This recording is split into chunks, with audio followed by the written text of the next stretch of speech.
Have you ever wondered how people just blow up on social media? Some say it's random and others say it's down to hard work. We all have the same 24 hours in a day. But what if this has actually got something to do with the US election? What's going on here? Yes, you heard me right. I want to show you that getting big online has a lot to do with algorithms. It's a collusion between the Democrats and the media and social media. The same algorithms that have got social media platforms in trouble for political bias. And this is way more concerning than you might think. For this video, I've teamed up with award-winning journalist and fellow YouTuber Tasnim Nazeer. So don't forget to head over to Tasnim's channel for part 2. You don't want to miss it. So you might have heard of the influencer MOLLYMAE. She started out by making fashion-related YouTube videos and posting Instagram pictures, went on to Love Island, and is now the creative director of Pretty Little Thing, with millions of followers. Hey Tasnim! Hi Joe, how are you? Basically, Tasnim, I have been non-stop thinking about this MOLLYMAE video. And I just think like you're given one life and it's down to you what you do with it. And it got me thinking, do we all have the same 24 hours in a day? While socioeconomic background, race, ethnicity, disability, etc. all influences our life outcomes in society, on the other hand, surely tech is free from bias. If we all worked hard online, then maybe we could be just as successful as her. Hold that thought. That's when this study from December comes in. You see, this study of 400 US content creators discovered that 23% of Black respondents were considered macro influencers, aka having more than 50,000 followers, when compared to 41% of white respondents. The study found that the pay gap between white influencers and those who are Black, Indigenous and people of colour was 29%, and then that goes up to 35% between Black and white influencers.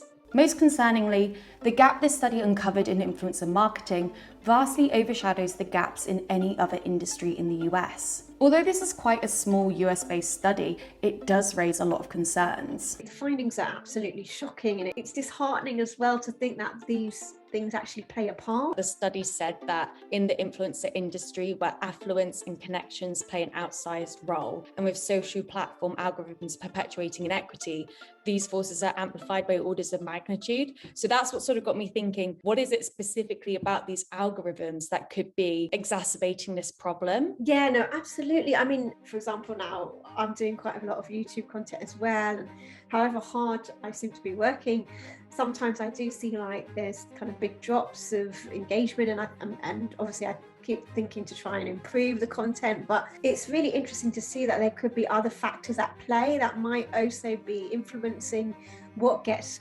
perpetuated and what doesn't. Things became even more alarming when I started to read that TikTok had apparently limited the reach of people with disabilities, including facial disfigurements, Down syndrome, and autism. And it's not just TikTok where these problems appear to be happening, as for example, Facebook, Instagram, YouTube, and Twitter have all been criticized for similar issues. So is this all related? Take Beverley, for example. She's a fitness influencer turned businesswoman who went to Oxford University and now runs 2 companies. You can buy her book on Amazon to learn all about her top tips for success. And while I don't doubt the hard work that both MOLLYMAE and Grace have put in, I still question whether that's the only reason why they both became successful online. So I decided to do some research. When I looked up the top 100 female fitness influencers in the world, and the more I scrolled, the more I realized that the majority of these women were white. Hey guys, Cassie here. This fitness YouTuber Blogilates made some super interesting videos about this in 2019 that I really recommend you watch, where she broke down the most common physical features of this top 100. Bear in mind that this research was conducted a while ago, but what she found was kind of crazy. 79% of fitness influencers had tan skin, but also 79% were Caucasian. They're also more likely to have blonde hair and a big bum. But what was really interesting was that only 44% had information about their fitness certification online. That really, again, enforced the fact that why are we following these people? Are we following these people for fitness advice, or are we following them because we like or aspire to the way that they look? And compare that to some of the top female athletes in the world. Do they look like this? No, not really. Forbes also recently listed the top 10 richest YouTubers, and from what I can gather, 8 out of 10 were white and 9 out of 10 were male. So as you can see, there's a bit of a theme coming together here. Hi. My name is Marc Faddoul. I guess I'm an AI researcher. My training is in engineering, computer science, and data science. And then I realized that I was particularly interested, rather than on the purely technical aspect, on the kind of influence that technology has on society. Could you tell me when you first noticed that there was a problem with TikTok? First of all, it was a pretty anecdotal experiment. What was happening is basically if you're following an account on TikTok, then the suggested profile would tell you like who else could you follow if you're following this person will very almost systematically look extremely similar to the person that you've just followed. And the similarity would go for race, gender, but also age, and in some cases even crazier, would like if you followed someone who had a visible handicap, then it would suggest you other people who have visible handicaps. But so the reason for this is, in fact, not that TikTok is profiling your face and putting you in a category and then recommending people from this category. It's just that the way the TikTok recommendation engine works is, in fact, the same algorithm that most recommender systems use, which is called collaborative filtering. And the way collaborative filtering works is the same that on Amazon when the algorithm tells you people who bought this also bought that. And so here in that case, it's people who follow this profile also follows this profile. And what happens is that then the behavior of the algorithm is driven by the behavior of the people. It's not just the user or just the algorithm, it's the interaction of both which creates the system.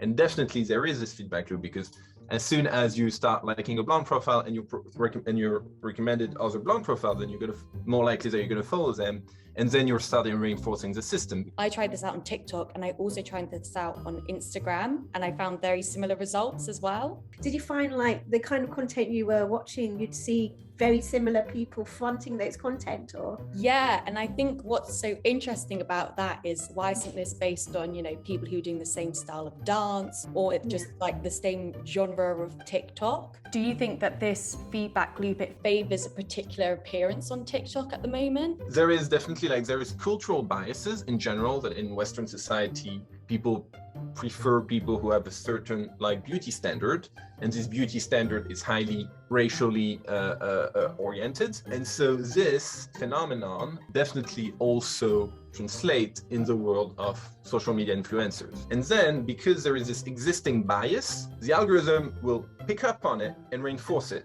So then the consequence is, what does it mean for content creators, and what can be the cost? And it's definitely it creates biases and discrepancies in the exposure that people can get on the platform, because the more similar you are to the people who are most popular on the platforms, the more likely it is that you would also reach that level of fame. I'm wondering, who is kind of making these decisions to make certain types of contents more visible than others? Well, this is where things get tricky, because we don't actually know what any of these social media algorithms look like, because they're top secret. So we don't know how they were designed, what data was used to build them, or how they even work. And as Instagram pointed out, there isn't just one algorithm going on inside these platforms at a time. Overall, also, these systems are so big, there's so much data input and such a big machinery to run on the data, so you cannot know when a prediction is made, what exactly made that cause this prediction to happen, or this result. But what we do know is that it's definitely possible for algorithms to pick up and perpetuate these biases. For example, in 2018, this team at Amazon had to scrap a computer program which was reviewing job applicants' resumes to search for the top talent. However, the team realized the new system had taught itself to see males as preferable over female candidates. This was because the program was observing patterns in resumes submitted to the company over a 10-year period, but the majority of these came from men. For example, the system would penalize resumes that included the word women's in it, such as the women's football team. So while algorithms may not have been intentionally designed to have these biases, they can unintentionally develop them. As this Vox article states, it's not because the computers are racist, it's because they learn by looking at the world as the way it is, not as it ought to be. It kind of makes me reflect on who am I following, what's the type of content I'm consuming, and then, we don't kind of look for maybe other more unique content, but maybe we're not even shown that unique content to find it in the first place as well. I guess the question is who's mainly to blame for this? Is it the user, or is it the algorithm, or the developers, or do you think we're all to play a part in this? Yeah, I think it's that's a tricky question, is because of these feedback loops. This is also what creates this multi-party dynamics, which make it hard to pinpoint the responsibility to a single actor. But this is where things get kind of crazy, because collaborative filtering is used in algorithms a lot. In fact, it's actually been potentially linked to the problem social media platforms have been facing with political bias. You are more likely and you prefer to interact on information that you agree with than the information you don't agree with. And so therefore, the algorithm tends to give them the type of the information they want to hear. While research is limited on this, it appears that in the United States, exposure to like-minded political content can potentially polarize people or strengthen the attitudes of people with existing partisan attitudes. And while it's still up for debate how prevalent this echo chamber theory actually is, it still made a lot of headlines. Remember all that stuff about the US election? President Trump sounded off today on social media giants Google, Facebook, and Twitter, accusing them of political bias. The choices that Twitter makes when it chooses to suppress, edit, blacklist, shadow, ban are editorial decisions, pure and simple. So is it actually possible for algorithms to be free from bias? That's a great question. I don't think that the perfect algorithm works. Out of the billions of pieces of content that exist out there on the internet, find me 10 that are relevant for me. And there is no single solution, single good way to find these 10 pieces of content. And the vision we're trying to promote is to empower the user to tweaking their algorithm as they want it to be. So what's the takeaway from this video? Well, I don't really know. And I say that because we can't know for sure what's going on, as these algorithms are not publicly available. But if anything, it's made me really reconsider my own behavior online. You know, why do I choose to follow this person? Who do I follow? Is my feed representative of the real world? But this is when things start to get even more concerning. You need to go and check out Taslim's video for part 2.